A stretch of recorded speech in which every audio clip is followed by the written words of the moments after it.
So in 2026, it seems like more people are buying their games digitally than ever before. Both Xbox and PlayStation offer digital-only consoles at much cheaper prices. But does that mean that buying digital games is cheaper than buying physical in the long run? To find out, I've been searching through games on Xbox, PlayStation, and Nintendo, comparing prices of hundreds of games, including new games, older titles, and some of the best sellers on each console. And honestly, some of the findings have absolutely shocked me. In 2026, you might actually be paying way more money to buy a game digitally than what it would cost you to buy it physically and actually own it in your hand. So are physical games actually cheaper than buying your games digitally?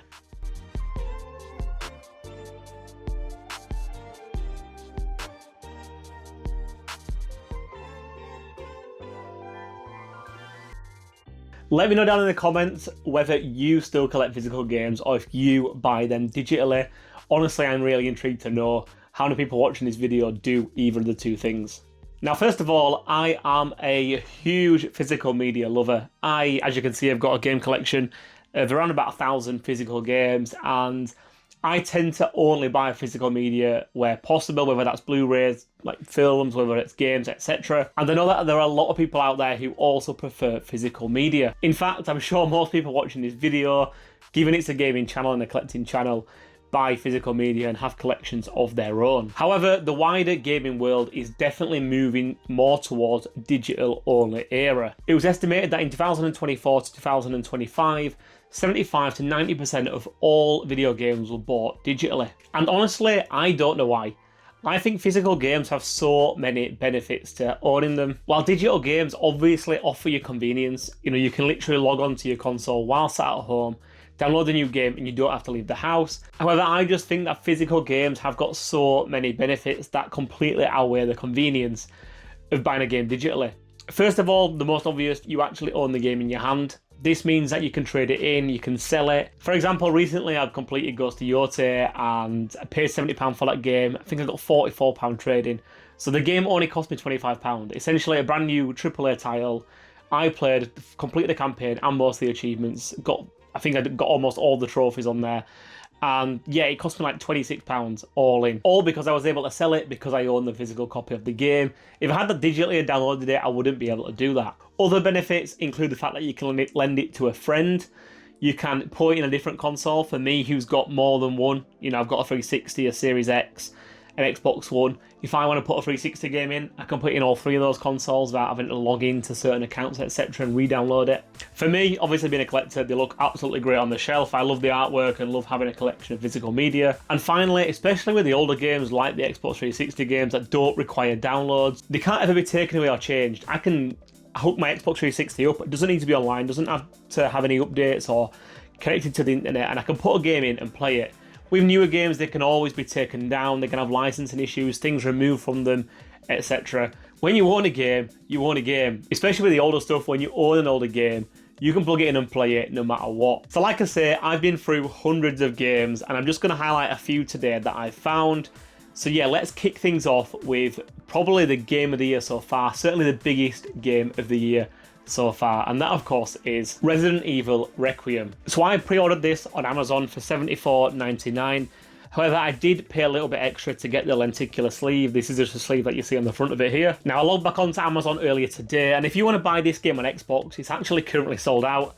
However, they've got it in stock on PlayStation, so the standard edition on PlayStation right now, as of recording, is £59.99. And interestingly, at CEX, this is also £60, so 1p more. So essentially, if you want to buy this game brand new at Amazon, it's £60, or second hand at CEX, it's £60. Both physical copies, both game in hand physical copies. However, if you want to buy this game on the Xbox Store, for example, it's £64.99. So it's actually £5 more to buy it on the store and a digital only version where you won't own the disc.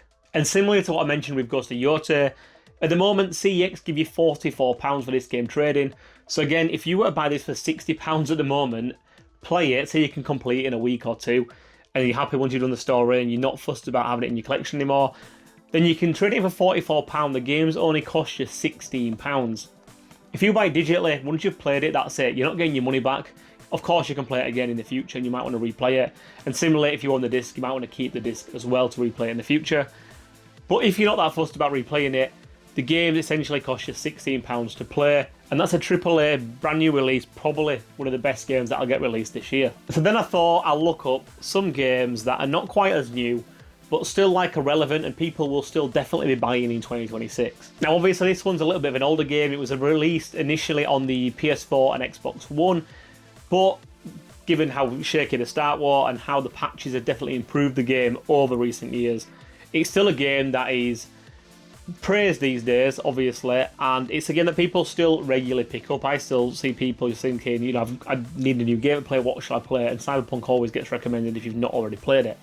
Now, Cyberpunk is currently £28 on Amazon, and that's for a brand new copy. And the Xbox One copy is just £18 in CEX, obviously being second-hand or pre-owned. However, it's currently £49.99 on the Xbox Store, so £50 on the Xbox Store.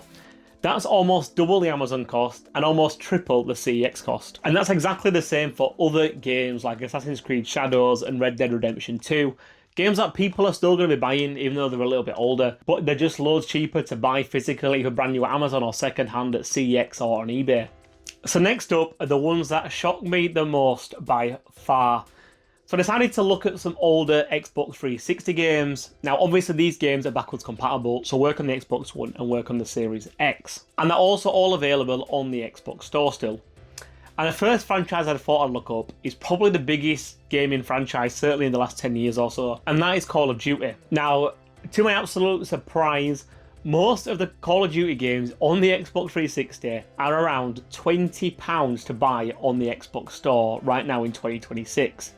Now these are games that are 15 to 20 years old. So starting with Black Ops, this is £25 on the Xbox Store, only £6 at CEX. World at War, £25 on the Xbox Store, only £8 at CEX. Call of Duty Modern Warfare 3, £25 on the Xbox Store, only £3.50 at CEX. And Modern Warfare 2, you've guessed it, £25 on the Xbox Store and only £6 at CEX. Now I obviously own all these on the Xbox 360, physical media, and like I said, they're backwards compatible, meaning I can put them into my Series X. And not only does my Series X play them, it actually downloads an enhanced version of the game.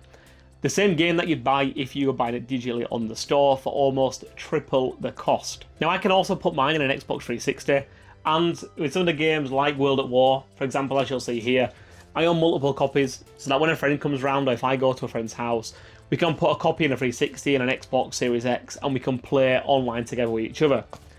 If I were buying two copies digitally, that'd set me back £50 for a game that's 20 years old. I mean, I don't know how Xbox are actually getting away with charging this much money for older digital games. So I thought, hang on a minute, maybe it's just Call of Duty, maybe that's just a franchise that, even though Xbox own that now, they own Activision of course, maybe that franchise is just one that is more money to buy because people like jumping back into the older, more games that they're more fond of, you know, from probably, in my opinion, it's Call of Duty's golden era, but that's not the case. So I started looking up others. Dead Rising, a classic Xbox 360 game, £8.99 in the store, and you might think, well, that's not that bad, under £10 for a game. This is only £2 in CEX, £2, so it's 4 times the price to buy digitally. Dead Rising 2, second instalment, £15.99 on the Xbox Store, only £3 in CEX. Assassin's Creed Black Flag, £15 again on the store, only £3 in CEX. And all the other Assassin's Creed games, they're about £9 on the store, and most are £2 to £3 in CEX over here in the UK. And even the Gears of War games, they're all £8.99 on the store.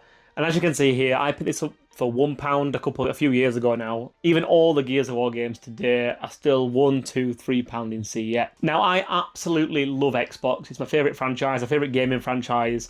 But these prices have absolutely shocked me. And it is worth saying that it's not actually the case for every single game. So there are some games that are the other way around. I think Silent Hill, the HD collection, for example, is £35 to buy that. It's £35 to buy the physical copy at CEX or on eBay around the £35-40 mark. Whereas on the Xbox Store, that one's only £25, so a little bit of a saving there. But for almost every game I checked in the 360 library, it was cheaper to own the physical copy. Now, obviously, Game Pass is Microsoft's, probably their Xbox's biggest selling point. Like, it's the thing that they drive customers to more than anything else. And a lot of games are included on Game Pass, including a lot of Xbox 360 games. And some of the games that aren't actually on Game Pass, they are cheaper to buy on the store if you have a Game Pass subscription. I think some of the Halo games, for example, are like $8.99 or £2.40 if you already have Game Pass. So you do get a bit of a saving.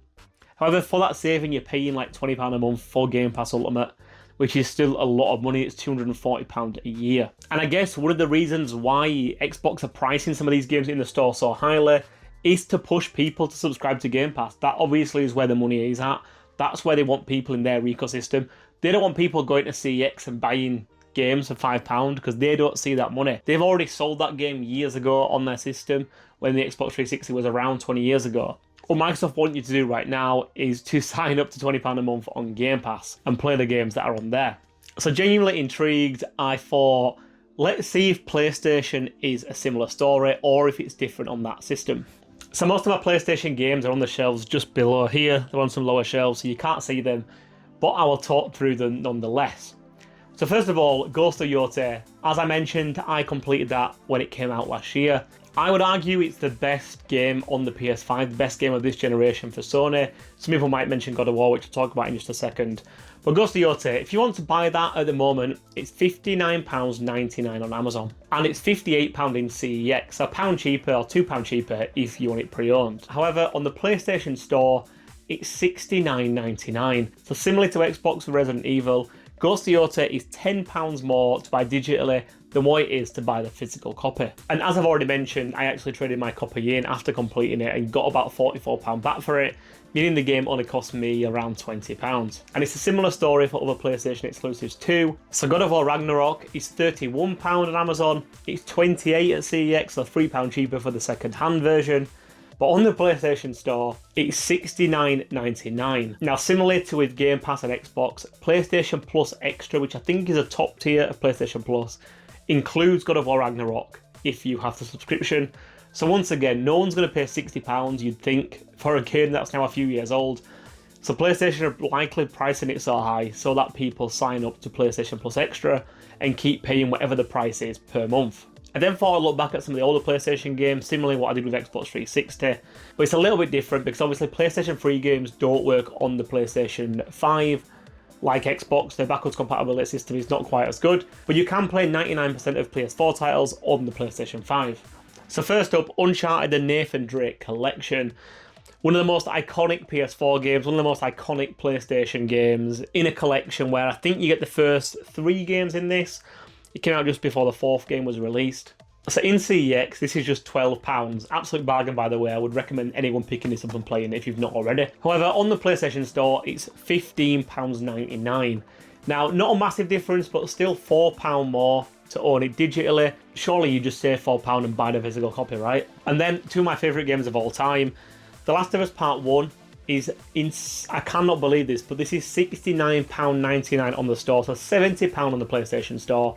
And now it's not cheap at CEX, but it is a lot cheaper at £35, essentially half the price. And just remember, this is a remake of a remaster of a game from the PS3 era as well, and they still sell it for £70 on the store. Similarly, The Last of Us Part 2 is actually on sale at the moment on the PlayStation Store. I think it's at £26. But once again, this is only £15 at CEX, so you're still saving £10 even with the game on sale on the store. Finally, God of War. Most people's game of the generation for the last generation. This is not much of a difference. It's $15.99 on the store and just £12 at CEX.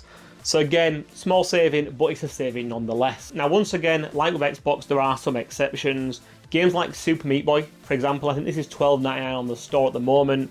And this is actually sold out at £25 at CEX. And that's because games like this were not really big sellers. Like the games we mentioned, Last of Us and God of War, obviously sold millions of copies.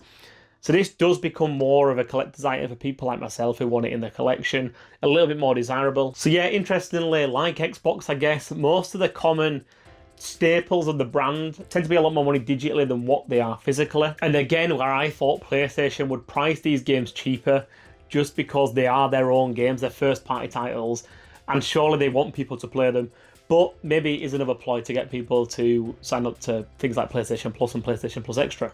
So finally, I decided to focus on Nintendo. Now, although I do own a Nintendo Switch and I love the system, I think it's great with some great games, it's certainly the franchise out of the 3 that I know the least about and I don't keep up to date with news as much as what I do with things like PlayStation and Xbox in particular. But I did think, look, I'll compare some of the games. Let's see if the theme continues where games add more money on the store than what they are physically. Now, before we start with this, it's worth noting two really important points. Firstly, Nintendo do not offer a subscription service like Game Pass or PlayStation Plus. They obviously have Nintendo Online, I think it's called, and that does include some like older games like the NES and the SNES and stuff like that, but it doesn't include free games that are like Switch games or more recent games.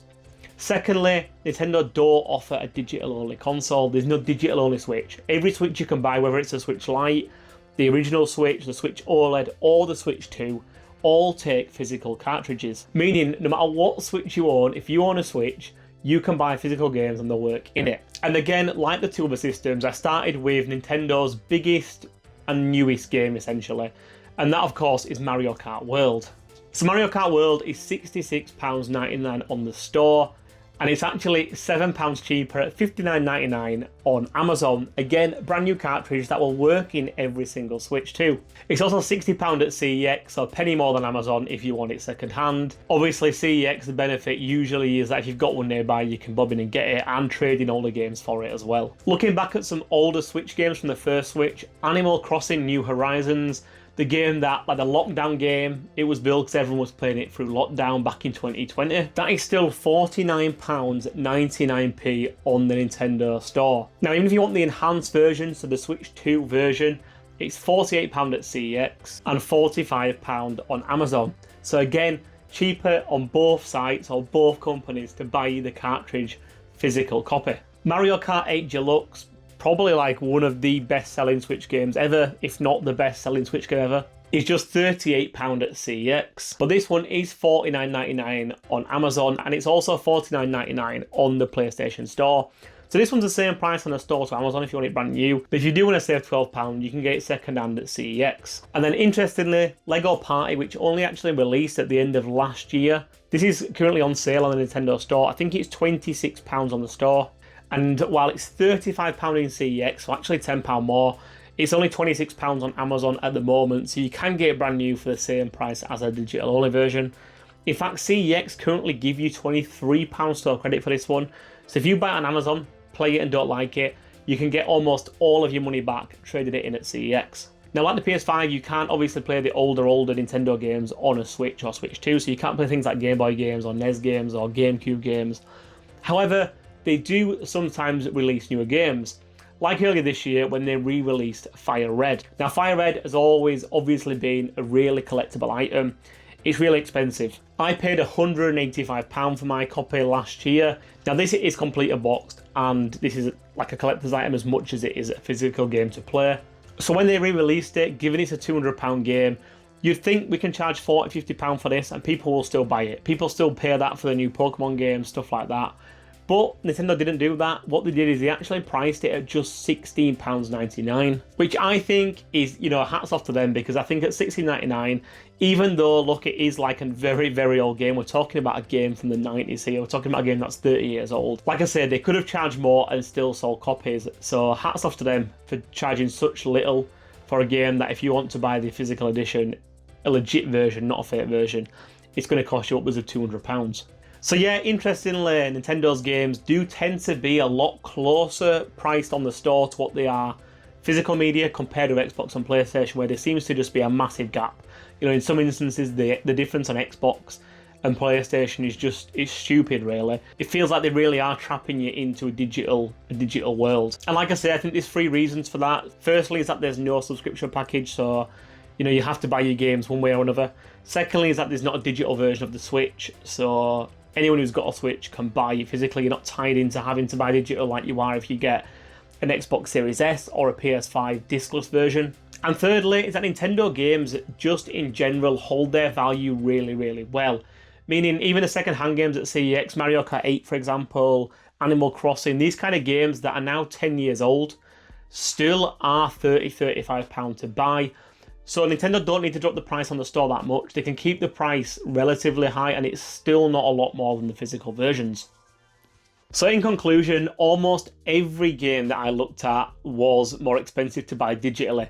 I think like I'd say 90% of games that I looked up were more expensive to buy digitally. I looked up a lot more than what I've just included in the video. I just thought I'd include the bigger titles in the video and the ones that were kind of more shocking, etc. It definitely felt like the more mainstream titles, particularly on PlayStation and Xbox, were weirdly more expensive digitally, where you think that some of them would be cheaper digitally. I don't know, things like the Call of Duties, even Halos. I think the Halo games are more money to buy digitally. They're all about £8 or £9, whereas at CEX you can pick them up for £2 or £3.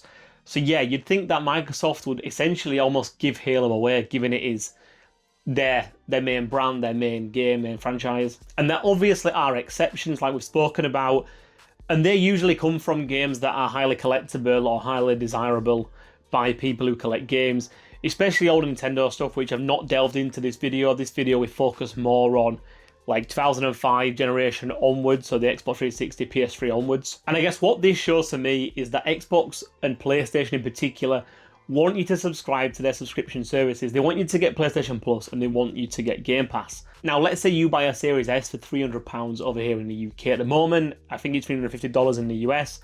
And you pay £20 a month for Game Pass for 2 years. You're spending £480 on Game Pass and you're spending £300 on your Series S. So that's like, what, £780 you're paying for 3 years. And over that course of that time, you will not own one single copy of a game, right? Now, you're almost better literally just buying a Series X and then going down to CEX or on Amazon and buying the physical games. Like I say, once you've completed them, you can trade them back in and get some money back for them, or you can sell them on eBay, or you can add them to a shelf and make them look nice in your game room. And to me, everything that I've just mentioned just reinforces the need to continue buying physical games. That's obviously what I'm going to continue to do moving forward, and I think you should do too. Thank you for watching and keep gaming.